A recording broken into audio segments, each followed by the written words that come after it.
Hi guys, welcome back to my YouTube channel. My name is Vijeta, and today I wish to talk about a little bit of Jane Eyre and a little bit of Jane Austen. And I am really aware of the fact that Jane Austen was not a big fan of Charlotte Bronte, and neither was the Bronte sisters. Mostly, Charlotte Bronte was not a fan of Jane Austen. Anyways, I like both of the authors, and both of them have their own charm. In my last video, I was discussing about the BBC radio drama collection of the Austen series. It contains all of her novels, that is, all of her finished novels: Pride and Prejudice, Northanger Abbey, Emma, Persuasion, Sense and Sensibility. And I think I am not missing out anyone. And the thing with these BBC radio drama productions is that they are very well done. As I discussed in my previous video, these dramas are abridged versions of the original texts. And I think it is a very difficult and demanding task when you have to edit out a text a text that is loved by so many people, and you have to edit out the parts from that text in order to fit it into the slot of 2 hours without compromising on its story, without compromising on its character development, without compromising on the anticipations of the various situations and the segments that come up in the novel, without, in short, compromising on the quality of the novel, the experience of the novel, and having that pressure, having that expectation by avid readers of Austen to have that same experience or a similar experience of listening to Jane Austen as they had had when they were reading Jane Austen. And keeping all of these things in mind, they have done an amazing job.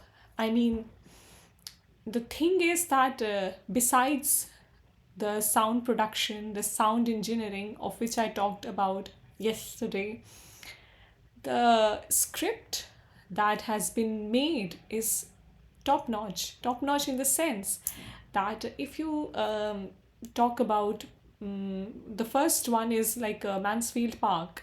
If you talk about Mansfield Park, there are various segments in that novel, like Fanny, when she is 8 years old, she is introduced to the family, how her mother is writing a letter, and she is asking her sister that she should take Fanny off her hands, basically. And you have an omnipresent narrator, just like in Jane Austen's books. And the narrator has done an amazing job, a great job of being that all knowing, sarcastic, witty narrator, which gives us the feel of Jane Austen herself, because in the novels also she is the omnipresent narrator who is describing the events, mostly in an impartial manner, but she is at times cheeky, at times sympathetic, and at times really, how can I say, at times a little bit judgmental. And all of that, all of those emotions, all of those wide array of emotions has been done by the narrator so well. And you get the feel that yes, it's an Austen novel, because, and you feel sometimes that yes, it is Jane Austen who is speaking, who is seeing all these characters, who is observing all these characters and coming up with her conclusions, her witty conclusions, her conclusions that can help other readers, and that's actually good. Besides her, besides the narrator being the all-knowing, sarcastic observer, like Jack's D boy, not Jack's D boys, like Jack's in As You Like It, like the fool who observes people. And I mean, she's not a fool. I'm not comparing her with that, but you understand what I'm saying. She is like the omnipresent observer, the wallflower who sees everything and comes up with the conclusions. Anyways, in Mansfield Park, the passage of time, how they have kind of established the relationship of Fanny and young Mr. What was his name? Edmund. I'm sorry, it's Edmund. Edmund, yes, young Edmund and Fanny. They have included a conversation between them where Edmund asks Fanny why is she crying, and then he takes her to see the birds, nests, and all these things. They have included that, and they have the thing is that they have not compromised on the script. They have shown every moment, every the passage of time as it is done in the book. And sometimes, obviously, they have made some changes, but sometimes it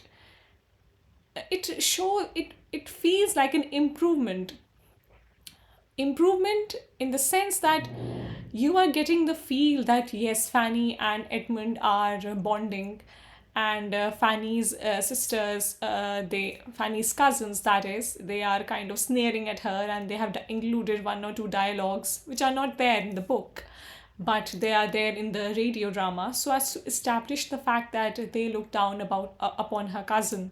And her childhood, I think they have included the childhood and the humiliation, the unsettled feeling that she was feeling, that is included. And the passage of time happens. Fanny grows up. Edmund is the sensible brother, and his older brother Tom is not so much. And when Edmund's father goes to the West Indies, he takes Tom with him. All the major events in the book are included in the BBC radio drama collection. And yet, I think it has like 2 or 3 episodes, like maximum 2 hours. And also the fact that the flirting of Mr. Wentworth and his sister Mariah, they arrive, and their impact on the family, and the whole fiasco of the play Lovers Vows, all of that is included. And how Edmund is unwilling to do it at first. He's trying to reason with his brother, and but obviously, and the best and one thing that I want to point out is that in the novel they have described how each of the characters, like Mr. Yates, Tom, Mr. Wentworth, they were acting. And in the radio drama, they have shown, I mean, not shown, but they have uh, made you, like, they have made the voice actors narrate in the same fashion as Jane Austen described them as actors. Like Tom, she's in the novel, if you read it, Jane Austen says that Tom is the one who speaks his dialogues very fast. And in the radio drama, Tom, the character Tom, he is reciting a line and he's doing it very fast. Mr. Yates' way of reciting the line, Mr. Rushworth and Mr. Wentworth, he's like the best actor of them all, and he recites the lines very well in the radio drama. So in this segment, like, the voice actors had to play down their parts. They had to pretend that they are bad actors, that through that too through their voice acting. So that is something, that is a minor detail that is really, if you think about it, it's great, and it enhances the experience of the listeners, and it is giving something to the Austen fans, because it is something that they couldn't get through reading. And obviously, I haven't watched Mansfield Park's adaptations in the movie version, but if I'm talking about the radio drama, this is something beautiful. And obviously, Mariah has that voice. She has that dialogue of which of the gentlemen, like the very famous dialogue, am I going to make love to, and all that. So that is there, and her confusion, her conceit in some circumstances, Fanny's naivety, yet her sensibility, her strength of character, Tom's initial lethargic nature, his devil may go care attitude. All of these things are there. You can see them, and how these characters progress, how the story goes forward. These things are not compromised upon in the 2-hour radio drama series. You see in the beginning when Tom is the elder brother, spoiled brat, but after his sickness, he changes his ways, and you can detect it from his voice. With Mariah, you get to see her true, I won't say true nature, but her true beliefs. I suppose, like, her belief system is quite different from Edmund's and Fanny's. Mr. Bertram, who softens towards Fanny, and I liked that. I liked that very much, that they included that dialogue of Mr. Bertram about young women these days, and they have that independence of will, which is most irksome. Like, I'm paraphrasing it, but it was a dialogue that was stuck in my head. So basically, he's saying that you are getting a great offer from this Mr. Wentworth, and yet you're rejecting him. So these you are like the women of today's times, who are having their own independent will, which is really not suitable, which is really irksome and annoying. So that was a very phenomenal dialogue, and very contemporary, if you think about it. And besides that, I liked the Mr. Norris's character. She had all the conceit and all the power to annoy the listeners. Like, you were getting mad when you were listening to Mrs. Norris. And Mrs. Bertram, she has a very carefree, laid back attitude, and it is shown. And I loved the fact that they included Pug also, his little whimperings and little barking, like those sounds. I liked that Pug was also a character in the whole saga. And who else? Fanny's reunion with the brother, and the brother recounting the story. It feels like you are in the living room, in the parlor, with all these people listening to Philip's story, and a fire is burning, because the sound engineering, again, it's beautiful.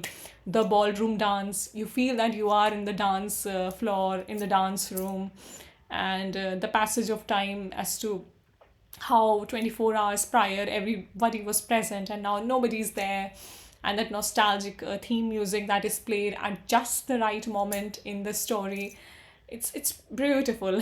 I just feel that they should have played it at the end also, when Fanny and Edmund go for a ride, when they are like married and all. And I'm sorry, I am saying Edward because the fact is that I remember in Twilight, Bella is reading Mansfield Park, and Edmund's name reminds her of Edward. Oh, well, what can I say? I mean, so maybe that thing is there. I'm not a big fan of Twilight. I mean, I don't have. I can't say. I mean, I think I should make a video on Twilight. I will. I liked Twilight. I don't like it, and I don't dislike it also. It's like okay, okay for me, maybe. And yeah, it has some nostalgia, of course. So that is that. Anyways, coming back to Austen and our BBC radio drama. And yeah, these are some of my thoughts on Mansfield Park. And what can I say? Every aspect of it is beautiful. And yes, of course, they included Mariah's harp song, which was pretty. The rain pattering, all of these little details, like Mariah and Mary. Sorry, not Mariah. Mary and Mariah are different. Mariah is the cousin of Fanny, and Mariah is the cousin of Fanny, and Mary is the sister of Mr. Wentworth. So yeah, I'm sorry if I have mispronounced the name, but avid readers of Austen obviously know who Mariah and Mary is.